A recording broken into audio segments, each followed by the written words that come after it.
Eccoci qua ragazzi, buongiorno a tutti, bentornati sul canale, nuovo video questa mattina, protocollo VAR, perché c'è chi va a letto e al limite si legge un giallo, un qualche libro di Agatha Christie o qualche Edgar Allan Poe che scriveva dei gialli intriganti.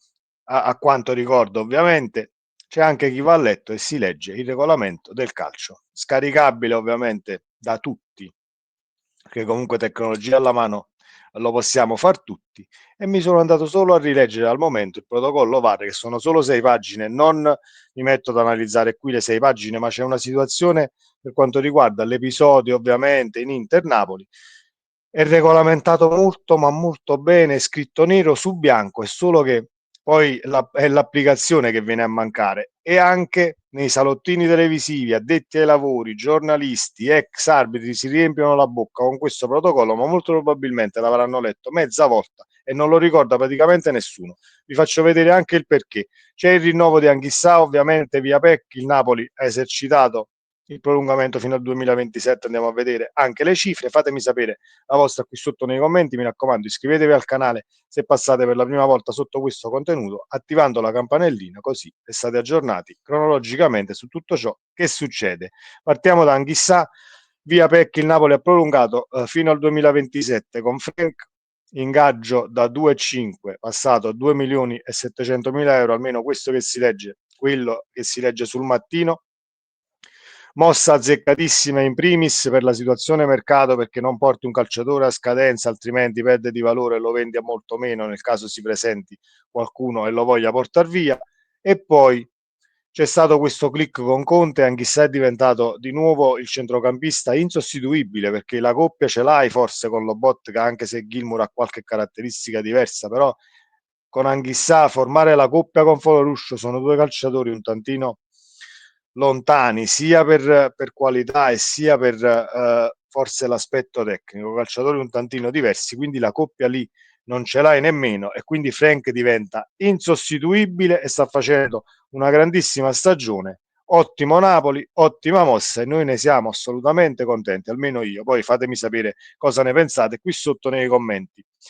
Piccola parentesi, ovviamente dopo questo video scenderò al lavoro, ma tra pause e in serata state tranquilli che risponderò sicuramente a tutti come ho sempre fatto dall'inizio del canale. Ecco, ma passiamo al protocollo, altrimenti mi dilungo e non mi va. Il protocollo VAR è scritto molto ma molto bene, senza che ci vengono a dire sì, ma il protocollo, l'arbitro non poteva intervenire, l'intensità. Non si può vedere l'intensità dai frame, non possiamo valutare ovviamente l'intensità del colpo. C'è sempre stato detto questo, e la decisione restava sul campo, e l'arbitro che decide, in quel caso non si può intervenire. Non è così. Ve lo spiego, anzi ve lo leggo, non ve lo spiego. Perché non è così? Partiamo da questa foto, ma dalla situazione in basso, ovvero revisione. L'arbitro può avviare una revisione per potenziale errore chiaro ed evidente o un grave episodio non visto quando. Partiamo dall'evidenziato in rosso, quando per decisioni soggettive, ad esempio intensità di un contrasto falloso, interferenza in un fuorigioco, considerazioni su un fallo di mano, è appropriata una revisione sul campo. Ci siamo? Lo lascio qui, tanto la mia faccia la conoscete, mi metto dietro la foto. Lo rileggo.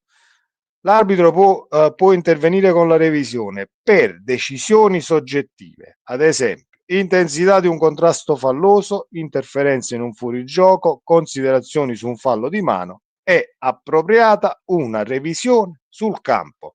Per la seconda volta è molto chiaro ed è scritto in italiano, quindi quando ci venite a dire no, questa è una decisione che spetta all'arbitro, è l'arbitro che comunque diciamo ha preso una decisione e non, il VAR non può intervenire, non può esserci il controllo al monitor.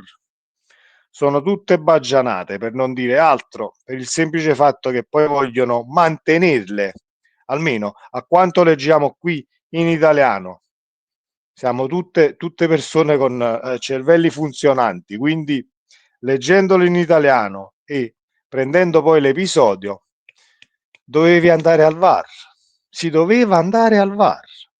Con Anghissa Dumfries si doveva andare al VAR il rigore che poi non c'è stato dato contro il Lecce, se non vado errato, dove Politano viene praticamente alzato da terra. Ci sono tantissimi contatti che non sono stati rivisti al VAR perché poi ci hanno detto nel post match no, questa è una decisione di campo e l'arbitro non può intervenire.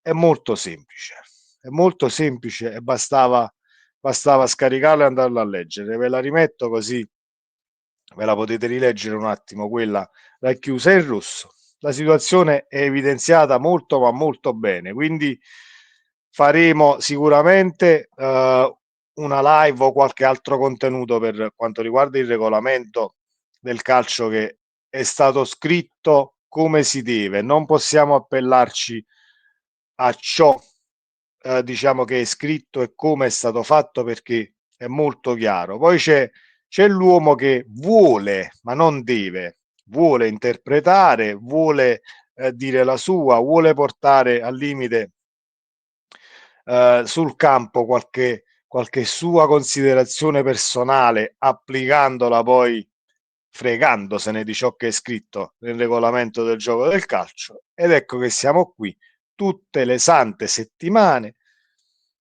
ad evidenziare episodi che sono rivedibili, episodi che non fanno la felicità dei tifosi, però poi restano lì se uno non va ad informarsi, ecco, se non ci si informa, se non vai a vedere veramente appunto diciamo come viene regolamentato quell'episodio nel regolamento del calcio e allora restano sempre dei dubbi e rimani sempre sul chi va là, scettico e al limite sempre malpensante.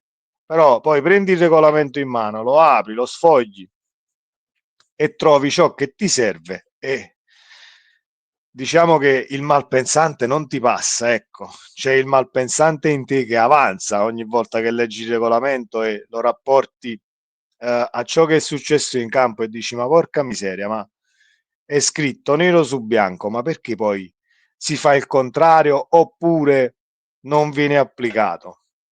È una domanda che io mi pongo e che credo mi porrò per tutto il periodo che farò, diciamo, questo focus sul protocollo perché voglio leggere non solo il protocollo ma tutto il regolamento. Io in passato ho fatto video con ovviamente con regolamento alla mano, però quando succede qualcosa, un'infrazione o vuoi sapere qualcosa su una dinamica di gioco, ti vai a ricercare solo quella dinamica, ti esce ovviamente la legge scritta in base al regolamento su ciò che volevi sapere e diciamo l'intervento da esaminare, ma non te lo vai a leggere tutto. Adesso che ce l'ho tutto quanto, me lo vado a rileggere nella maniera più assoluta perché serve tantissimo essere pronti e rispedire in questo caso al mittente tutte le dichiarazioni che hanno fatto in base al protocollo, che possa essere un Marelli, che possa essere un ex arbitro, che possa essere Calvarese, che può essere lo stesso Rocchi,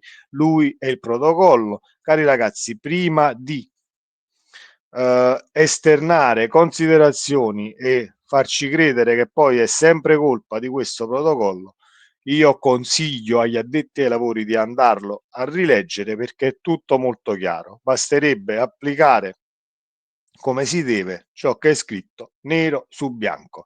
Ci vediamo nel prossimo contenuto. Era diciamo un video mi auguro ultimo su questa situazione Inter Napoli per chiarire tutto ciò che non è stato fatto nella partita e che ha creato poi polemiche e strascichi con diciamo la sfuriata di Conte, eccetera, eccetera. Speriamo che poi Conte non vada incontro a deferimenti, eh, occhi di non riguardo da questo punto di vista per quanto riguarda la situazione arbitrale, ma lo commenteremo nei prossimi giorni perché non c'è ancora niente di fondato e quindi cercate di non cercate voi addetti ai lavori che poi potreste deferire il nostro allenatore, cercate di non uscire allo scoperto perché poi sarebbe un'ammissione di colpa fare una cosa del genere. Sempre Forza Napoli, ci vediamo nel prossimo video. Ciao.